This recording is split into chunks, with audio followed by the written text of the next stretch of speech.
नाज़रीन कराम, हज़रत इमाम अबू हनीफ़ा रहमतुल्लाह अलैह के पड़ोस में एक आवारा मिजाज शख्स रहता था। वो किसी दुकान पर मुलाजिम था। दिन में वो दुकान पर काम करता और रात को शराब पीकर अपने घर में खूब रंगरलियां मनाता।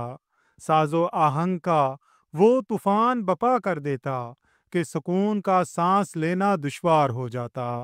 हज़रत इमाम अबू हनीफ़ा का मामूल था कि रोज़ाना एक ख़त्म कुरान पढ़ते और तहज्जुद के वक्त तो एक ख़ास किस्म की सरशारी और ख़ुद फरामोशी की कैफियत तारी रहती।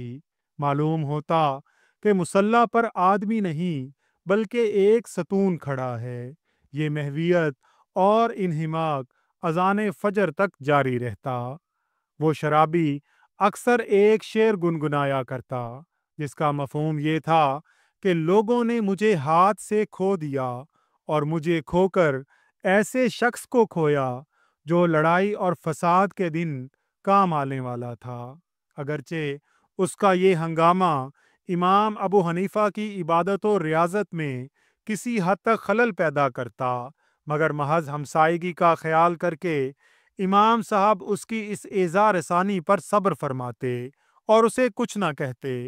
मगर आज रात खामोशी थी। ऐसा क्यों है?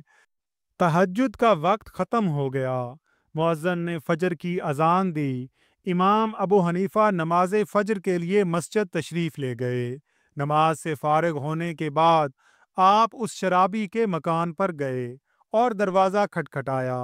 एक बच्ची रोती हुई बाहर आई और इमाम अबू हनीफ़ा को बतलाया कि आवारा गर्दी के जुर्म में कोतवाले शहर ने उसके बाप को गिरफ्तार कर लिया है और वो इस वक्त कैद में है। इमाम अबू हनीफ़ा अपने घर में भी लौट कर नहीं गए। उसी वक्त अपना खच्चर मंगवाया, सवार हुए और हमसाया की हमदर्दी के लिए कोतवाली में पहुंचकर इतला करवाई कि अबू हनीफ़ा कोतवाल से मुलाकात करना चाहते हैं। ये पहला मौका था कि इमाम साहब कोतवाली तशरीफ़ ले गए थे। ये इतला पाकर कोतवाल तो हैरान रह गया। उसने मातहत अफसरों से कहा कि इमाम साहब को उनके खच्चर समेत मेरे दफ्तर में ले आओ कि मेरे दफ्तर का फर्श उनके खच्चर के कदमों से पामाल होकर मुतबर्रक हो जाए। जब इमाम साहब तशरीफ़ ले गए तो उसने तकलीफ़ फरमाई की वजह दरियाफ्त की। इमाम अबू हनीफ़ा ने फरमाया कि मैं अपने पड़ोसी की सिफारिश के लिए आया हूँ। कोतवाल ने ना सिर्फ ये कि आपके पड़ोसी को रिहा कर दिया, बल्कि उस रात जितने लोग गिरफ्तार हुए थे सबको मुआफ़ कर दिया।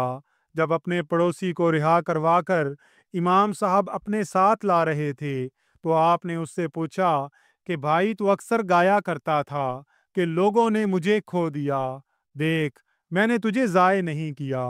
अब उस ओबाश की आंखों में आंसू थे और वो इमाम अबू हनीफ़ा के कदमों में गिरा हुआ कह रहा था कि अल्लाह आपको जज़ाए खैर दे। आपने ना सिर्फ ये कि मुझे ज़ाय ना किया बल्कि मुझ गुनहगार को आज वो राह दिखाई है जो ज़िंदगी की हकीकी राह है, यानी तौबा और तकवा की राह। इसके बाद वो तकवा और नेकी की तरफ माइल हो गया। नाज़रीन कराम, वीडियो पसंद आई हो तो इसका इज़हार कमेंट्स में ज़रूर कीजिएगा। अल्लाह ताला से दुआ है कि अल्लाह ताला हम सब का हामी व नासिर हो। आमीन या रब्बल आलमीन।